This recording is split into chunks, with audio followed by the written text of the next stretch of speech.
Hey guys, and welcome back to Project Battlefit. I know it's been a long while since I've uploaded a video, and this one is especially because a few people asked me to upload in detail about how I'm going about rebuilding strength. So, rebuilding strength. Rebuilding is the key word here. I've taken a break of 1 year, 6 months, so that's 18 months since I've actually done any actual heavy lifting, and that's a long break. So when you go about rebuilding your strength after such a long break, due to whatever reasons, accidents, injuries, just taking a break, circumstances, whatever it is, a lot of you will be now getting back into the gym trying to rebuild yourself. So make sure you do it slow and steady. Alright, there will have been a drop in strength after this longer break, so don't expect to go back in and immediately hit like your actual numbers on the very first day again.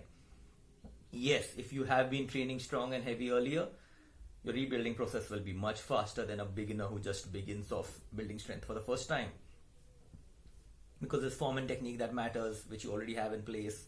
There's muscle memory that matters, which your muscles already have, and then there's obviously the psychological push that you are capable of giving yourself, of having known that you have been at a certain level and now you need to get there again. So that psychological barrier of, oh, I can't do is not there. Rather, there's a psychological boost of, oh yeah, I know I can do this, so and I will do it. So use these three things to your advantage, and you keep moving forward. A bit slower than expected, but still faster than a beginner. So keep that in mind. Alright, there's a lot of mind games in play here. If you allow your ego to push you and suddenly jump up your numbers way too high in the very beginning, trust me, there will be injuries. Okay, and you do not want that. You do not want to get pushed back off training after having started all over again. So here's what I'm currently doing.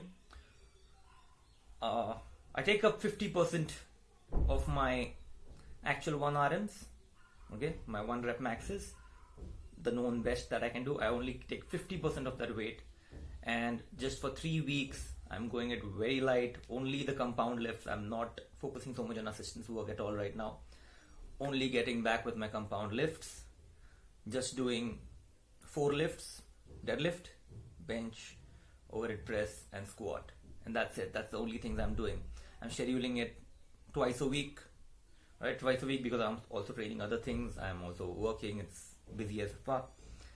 But just 50% of the weight I should actually do, and doing it for 3 sets of 10 reps. Okay, and that's it. I'm just building up strength again.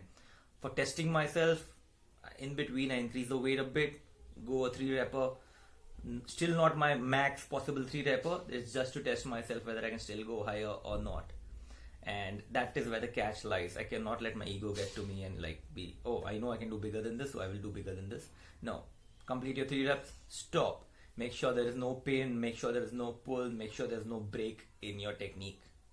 And you keep pushing forward. After the first 3 weeks are done, your body's used to the movements again, you're comfortable with the 50% poundage, bump it up to 60%. Alright? At 60% again for 1 or 2 weeks, repeat a 3 into 10. And after you have done that, okay, after you have reached 60% of your capacity at 3 into 10, now start pushing yourself a little bit into a standard periodization cycle. I have covered a standard periodization cycle before. To get the detailed version of my periodization cycle that I'll be using this time, I will make up another video about it and put it up. But the general idea of a periodization cycle is you do not go all out every week.